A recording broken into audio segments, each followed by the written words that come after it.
guys, coming at you. Today we are doing brake pads, front brake pads on a Hummer H3. Front brake pads on the Hummer are not too bad to do. You can take a look at these. They're not too bad, but we were starting to hear some noise from the front. So we're gonna go ahead and swap these out. So with these, you got a couple different things you got to do.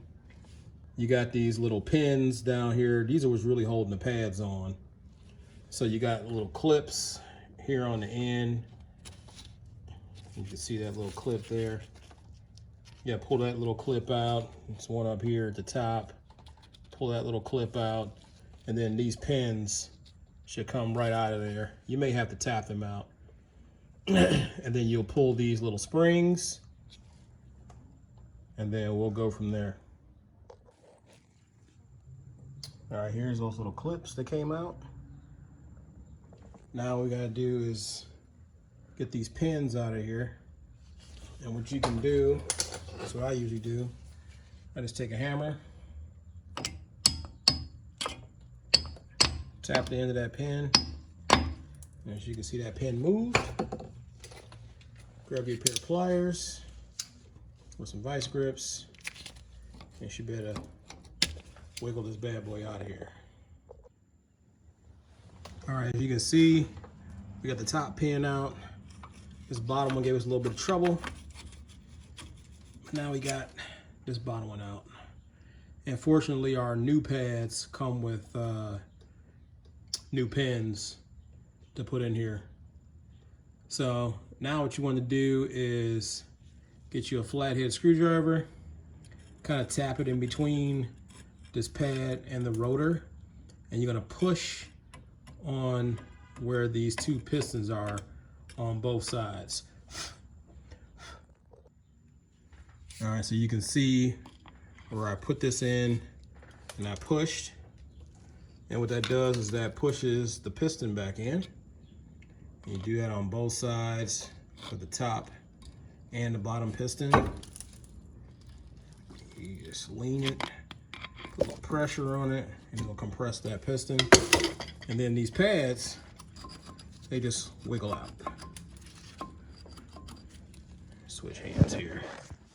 I'm a right-handed person.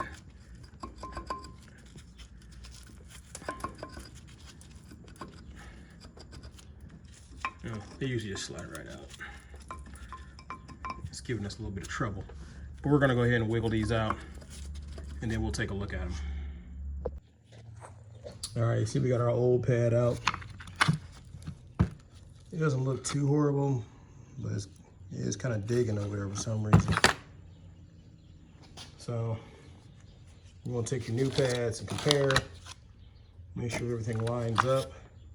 You know, holes line up. Everything looks the same. And like I said, here's our new pins and clips. So thankfully this pack came with these. But if you notice, oh no, there they are. I was gonna say it didn't have the little end pins, but it does have those in there. So we're gonna go ahead and put all this fresh stuff in here. And these silver pins, we're gonna grease these a little bit up with some anti-seize just to make sure our pads slide freely on these. All right, here we go. So we got our new slide pins in. We had to use our old clip because where'd the new one go? I'll show you the difference here. So on this new clip, this end of the spring was a lot longer, and there's a hole here where this bottom part is supposed to pop into, and it was too long, so we couldn't use it, so we just used the old one. I mean, it's still got some spring left in its step. Yeah, we got our new pins in the bottom. We greased those up, got our new pads in. Made sure to put our new clips in the sides. And that's it. It's actually a pretty simple process of all you're doing is changing your brake pads. And as you can see, the rotor's in pretty good shape. So there's no need to go ahead and change that. Still got a lot of good thickness to it. So just went ahead and put on new pads. And that's pretty much it. So we're gonna do the other side, same process. Just watch the video again if you don't remember where we started, but same exact process on the other side. And that's it. So for more tips and tricks, follow us at the Mechanics Garage, like and subscribe. Follow us on Instagram. We usually post like silly stuff on Instagram. All the serious video stuff is here on YouTube. All right, thanks for watching. Peace.